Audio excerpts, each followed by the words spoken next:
Monday's terror is just the latest of many massacres across the United States. According to one report, there have been more than 200 mass killings since 2006. Each time, the debate over gun control is reignited. So this time, it's no different. Joining us here in the studio is Diane Randall, Friends Committee on National Legislation, and live in Florida, Richard Feldman with the Independent Firearm Owners Association. I want to thank both of you for joining us. Diane, why don't I start with you? After Newtown, President Obama put a big push on. The votes weren't there on Capitol Hill. Is this likely to change the calculus or not? Well, first, let me just say thank you for inviting me to be part of this, and I want to extend our organization's sympathy and concern for the victims of this recent tragedy, and really not just the families directly affected, but all those who were in the building, and really the city at large has been affected by this latest tragedy.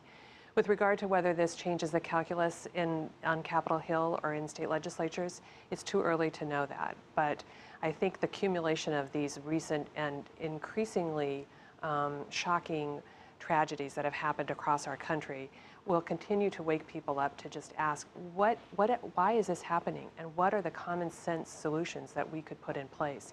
Where are our political leaders, and what kind of courageous acts might they take to make simple, really very easy solutions that the population would support, something like universal background checks. So we're very hopeful that this will reignite the debate on Capitol Hill and in state legislatures. Richard, would you agree to something like that? Do you think that's a good idea? Well, our organization has supported background checks at gun shows, but that certainly wouldn't have solved the problem here. He went through a background check. He passed the background check. What we have is a failed mental health system in this country. Here's an individual that clearly was reaching out for help, and he didn't receive the help from the Veterans Administration, and it was a failure across the board to recognize this problem and deal with it before it became a tragedy. Richard talks about the mental health situation here, and obviously that is a component of this, and it seems to me that the debate this time around kind of centers on mental health, security clearances. Do you think that's just because it's easier to talk about that or tackle that than it is guns in this country? You know, it's a good question, and the fact is that he makes a good point. We do have a fractured mental health system. I think many people who work with those with mental illness would agree that it could be much, much better, and not just in the area of trying to limit gun violence. But the fact is that there's some common sense restrictions that could be put on gun ownership that wouldn't, in fact, violate the sense of freedom or the Second Amendment that many people are concerned about.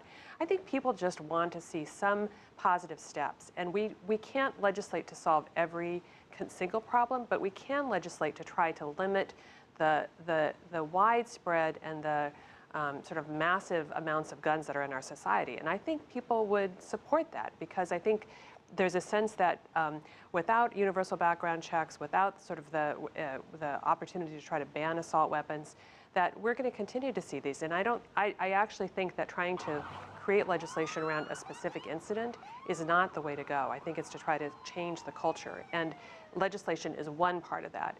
Making a better mental health system is another part of it. Richard, she's talking about common sense restrictions. It's interesting to note that after 9/11, there were a lot of restrictions imposed on Americans traveling, and that was the incidents where you had 3 jets crashing. We have these shootings, and it seems like they happen over and over and over again. What about some common sense restrictions? Well, let's talk about common sense. It's harder to walk on an airplane today than it was apparently yesterday to enter the Navy Yard in Washington, D.C. I think that would be common sense to at least have the same level of protection at our airports that we have at one of our premier military installations. But let's go back to this issue of guns just for a second. You know, we make this mistake time and time again in this country of saying, gee, if there were just less guns. The problem is never the gun per se. The problem is always in whose hands are the guns.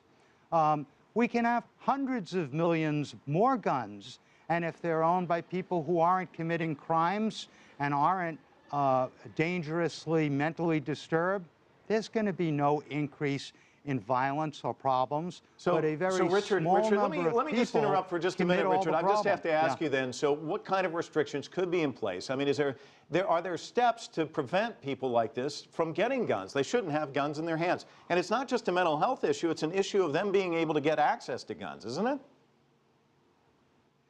Well, you know, it is, but again, that's the problem. We're all in agreement in this country, certainly retrospectively, this is an individual shouldn't have been able to obtain a gun.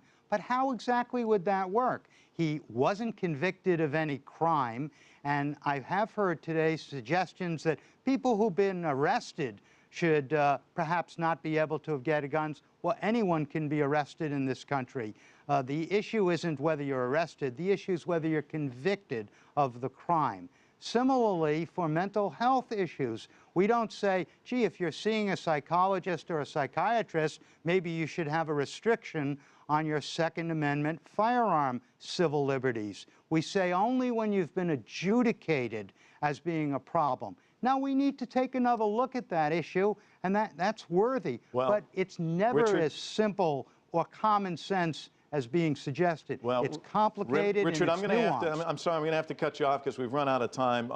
Diane, I'll give you the final word. I'll give you about 10, 15 seconds. Thanks. Well, just to say that, you know, with 30 homicides happening almost every day in this country and people dying from suicide, I think people just understand that gun violence is at an all-time high. And we are looking for courageous leadership from our lawmakers, from our religious leaders, from all kinds of people. We're going to have to leave it there. I want to thank both of you for joining us. Certainly appreciate it. And of course, we'll undoubtedly have you back because this is an issue that's not going to go away.